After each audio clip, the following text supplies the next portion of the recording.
Hi everyone, welcome to TwoTwins in EVE, your weekly update for EVE Online stuff. I am your host, delonewolf. Let's start with the dev blog on the CSM election.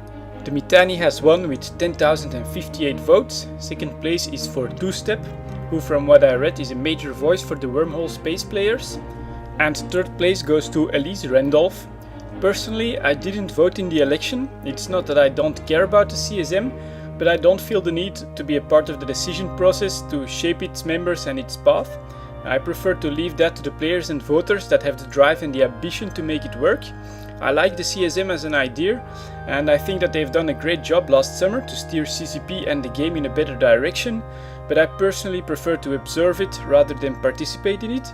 The dev blog also has some interesting numbers on voter demographics, so head over to the community.eveonline.com website if you want to have a look. CCP released a video on the new launchers and missile effects. While it's still work in progress, it looks great, and it is good to see the missile weapon systems get some love after the turret upgrades. In fact, it made me want to start a Kaldari ship training path just so I could use some of these very cool looking new launchers. As all of you will know, Fanfest is over and I didn't have that much time to watch the live stream, but I did see the Dust 514 keynotes and the new trailer, and man, I was blown away. They actually showed planetary bombardment from Eve to the Dust battlefield. I never thought they would manage this for Fanfest. It was just amazing. Dust looks in great shape in my opinion, and I can't wait to see what it will bring to the game. The trailer was exactly what I was hoping for after reading Templar 1. Not only was it a great trailer for the game, but for the fans of the story like me, it's full of little hints from the book, and it gives the same feeling I get when I watch the Empyrean Age trailer or the Apocrypha teaser. It just has a bit more depth if you know the story, in my opinion. I must have watched it 20 times by now. The scenes with the Templar landing, they just still give me chills. It's amazing. In EVE Online, the overview is one of the most complex yet vital parts of the game. Many pilots struggle with its complexity, but now Liberty Prime's UI generator is here to help you. Liberty Prime offers overview packages featuring modified ship labels, modified overview labels, and 6 carefully designed overview profiles. Choose from existing packages or create your own, whether you're a new capsuleer or an experienced veteran. To get the most out of your overview, head over to highsecdropouts.com/overview and check out Liberty Prime's UI generator. That's highsecdropouts.com/overview. Custom overviews for you. Okay, after this short commercial break, I thought I'd do something a little more improvised. So I'll give a few of the points that really stood out to me in the last week, and give some of my analysis about it, because I think that they're important for gameplay in the coming months. And the most important thing I saw, I think, is the CCP released video called EVE Fanfest 2012 CCP Presents, and the video is 2 hours long, but it gives a nice overview of all the future plans for EVE Online and for Dust.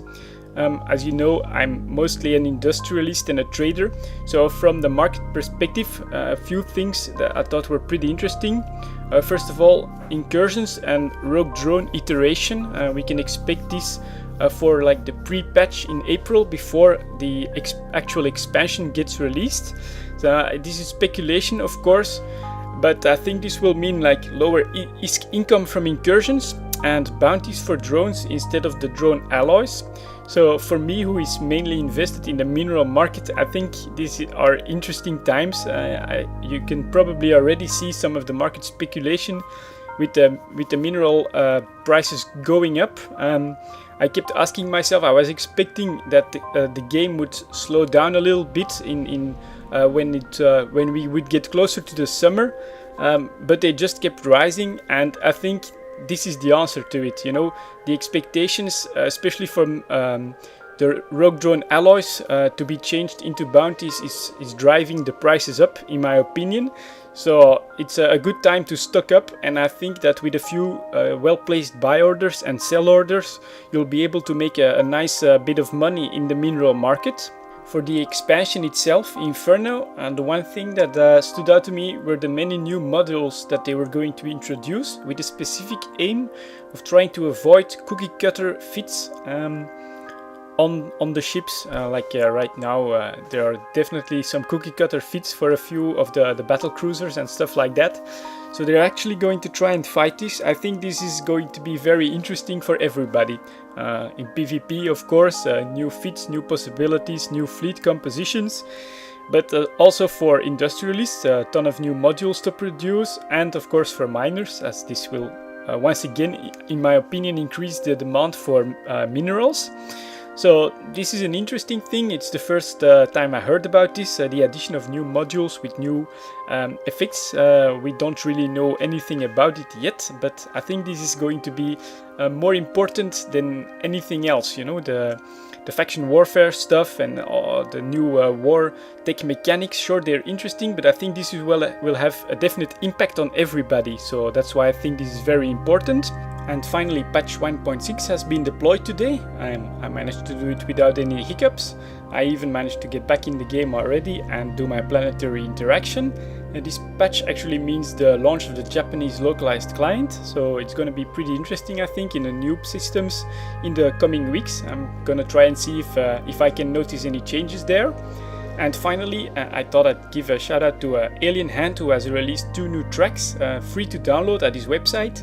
If you want them, he played them as the DJ on Fanfest. Check out his website at alienhand.dk. I really think they're worth it. That's it for this week, and I'll see you all next time.